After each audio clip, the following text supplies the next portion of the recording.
Eileen Morgan had been walking for so long that the Nevada sun felt like a second skin burning into her shoulders. She had escaped her troubled home in Reno 5 days earlier, carrying only a worn backpack, a half-empty water bottle, and a courage she didn't know she possessed. Every mile she put between herself and her old life felt like shedding another layer of fear. But by the 5th day, exhaustion and hunger clung to her like shadows.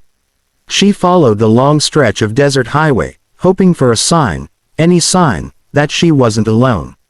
Occasionally a truck or dusty SUV sped past, but no one stopped for a small, scruffy 15-year-old girl. Still, Lily kept moving. She wasn't running from something anymore, she was running towards something better, even if she had no idea what that was. At a rundown gas station near Silver Springs, she overheard 2 truckers talking in urgent, hushed tones as she pretended to browse the chips aisle. Still no sign of her. The first man asked. "No," the second replied. "The Hells Angels have been looking all week. Leader's mom just vanished. Folks say she wandered off from that old ranch near the highway." Lily's heart jumped. She didn't know much about biker clubs, but she knew enough. These men protected their own fiercely. If an elderly woman was missing out here, she could be in real danger. And something inside Lily, maybe instinct, maybe compassion, told her she had to try to help. She stepped outside, studied the desert stretch, and decided to follow the direction the truckers had pointed toward earlier. It felt reckless, maybe stupid, but it was the first clear purpose she'd had in days. The landscape grew harsher as she approached the foothills. Dry shrubs scratched her jeans, and jagged rocks forced her to slow her pace. Hours passed, but then, she saw something, an old trail, almost invisible, leading between 2 boulders. She followed it cautiously. As she approached a half-collapsed wooden shed near an abandoned mining site, Lily froze. A faint sound, almost like a whimper, echoed from inside. "Hello," she called, voice trembling. No answer. She pushed the door open. Inside, crumpled against the wall, lay an elderly woman with silver hair, dust covering her clothes. Her ankle was badly swollen, and her lips were cracked from dehydration. When the woman opened her eyes, Lily saw fear soften into hope. You found me," the woman whispered. Lily rushed to her side. "Don't worry, ma'am, I'm here now. I'm not leaving you." The woman touched her hand weakly. "My son. He'll be looking. Hell's Angels." "I know," Lily said gently. "I heard. I'll get you out, I promise." Gathering all her strength, Lily helped her sit upright. The woman winced, but didn't complain. Lily gave her the last sip of her water, then carefully helped her to her feet. For the first time in days, Lily felt a new kind of courage, one that came from protecting someone who needed her. The sun was beginning to set, and the desert was turning cold, but Lily refused to stop. She had found the missing woman. Now she just had to save her.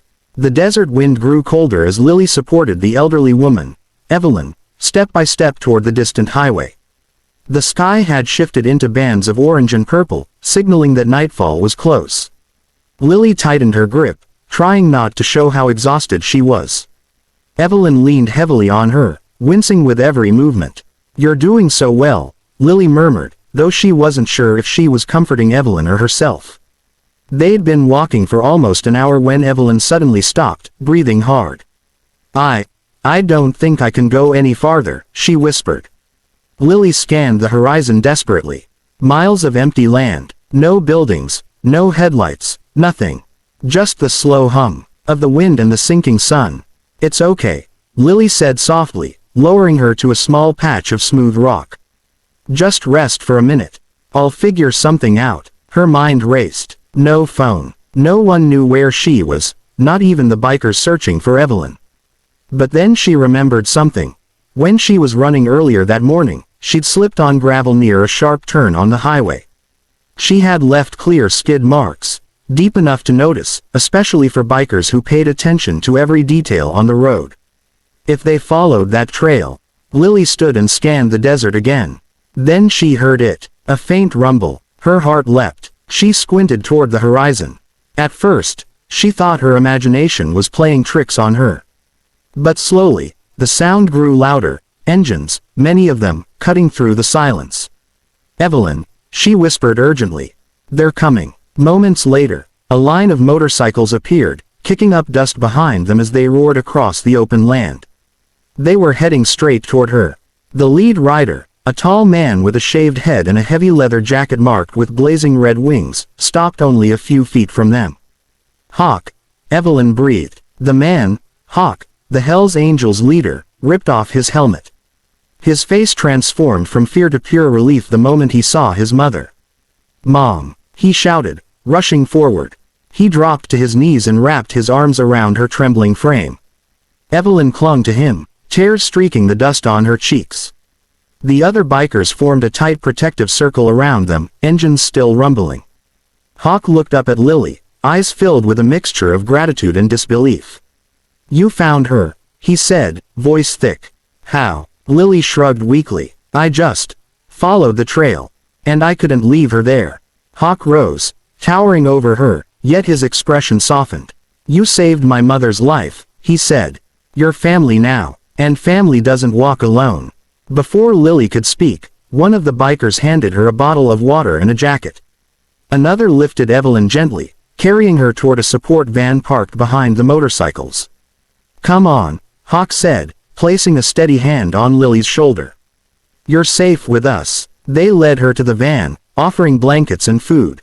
For the first time in years, Lily felt warmth, not from the desert sun, but from the people who surrounded her. That night, at the Angels Ranch safe house, the bikers treated her like she belonged. Hawk sat beside her, his voice calm but sincere. "You didn't just save my mom," he said. "You saved a piece of our family." Lily looked around at the faces lit by firelight, tough, weathered, but kind. And for the first time, she felt something she had chased for so long.